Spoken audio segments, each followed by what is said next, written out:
So I was gonna do a whole thing, but I can't right now. So I thought it would be a good time to tell you guys why I have so many cars. So about 3 years ago, I got, or I guess closer to 4 now, I got really lucky in that I had good credit.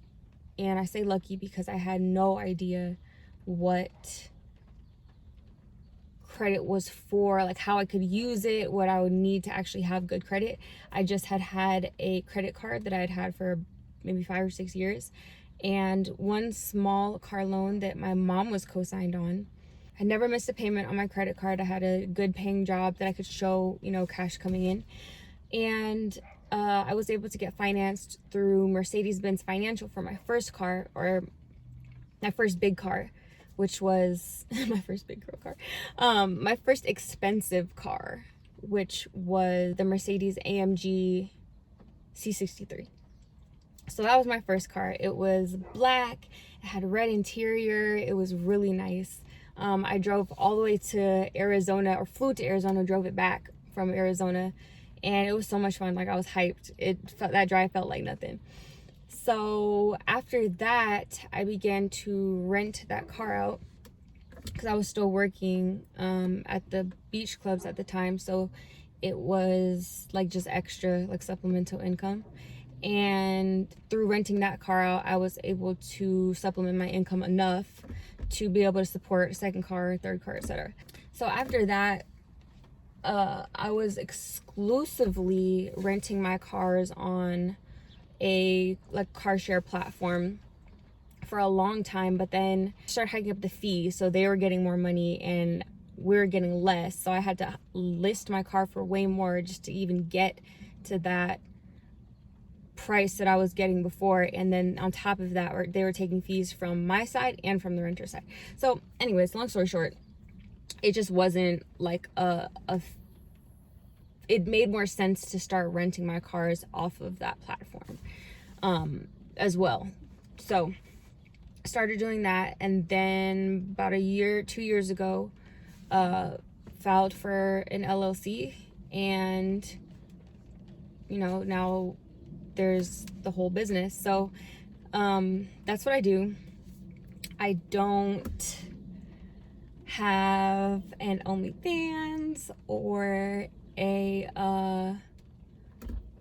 what else do we be saying, or a detailing shop, or my dad's money, which would be nice. I wouldn't be mad at that. Like, who would be mad at that?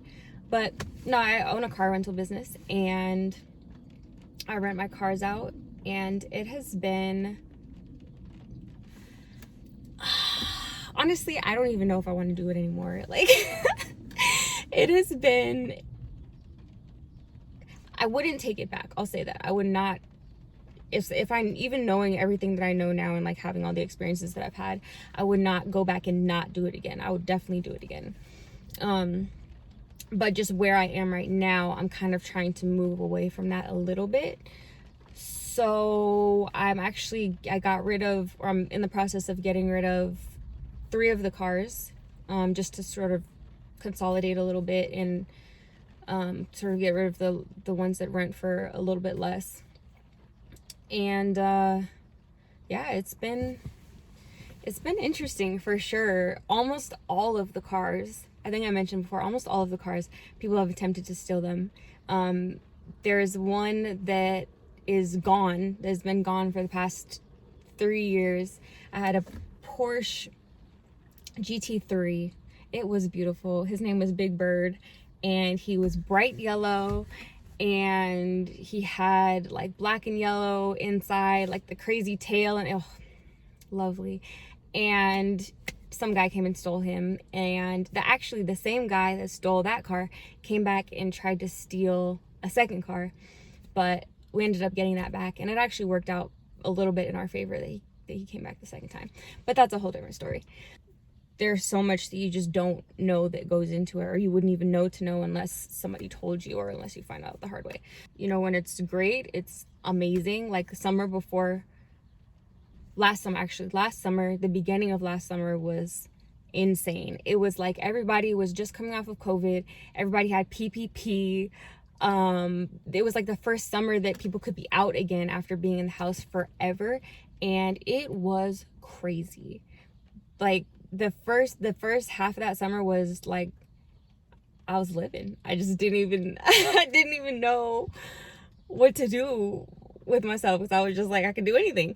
But then shortly after that, it took a turn quickly, and just, you know, just definitely wasn't prepared for any of that. Like, what happens when you lose a car but you still have to make payments on it, and what happens when, you know, you lose a car and all of a sudden their insurance doesn't want to pay out.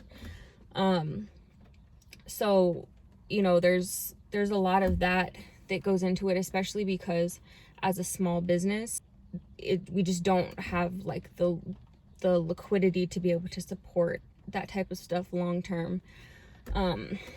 So yeah, rough, but that does mean that I have a lot of good stories to tell you guys.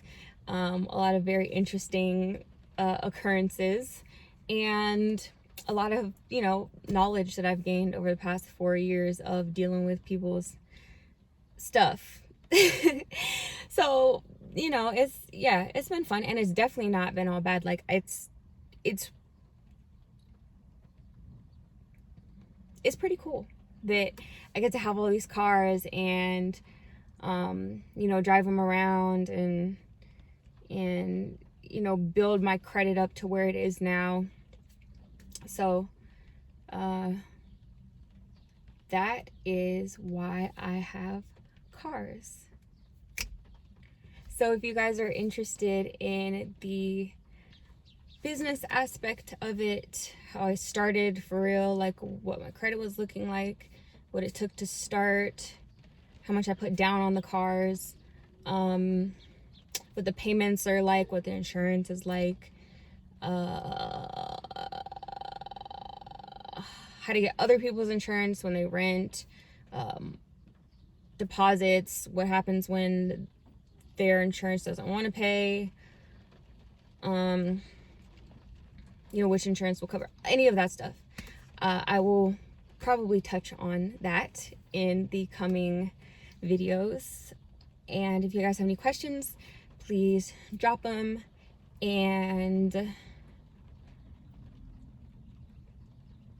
yeah, that's why I have so many cars. I will put at some point, I don't know if I'm gonna do this video, but at some point I'm gonna do like a little slideshow of all the cars that I've had, because I don't have a lot. Some of them we traded in or sold, or, you know, I just don't have them anymore.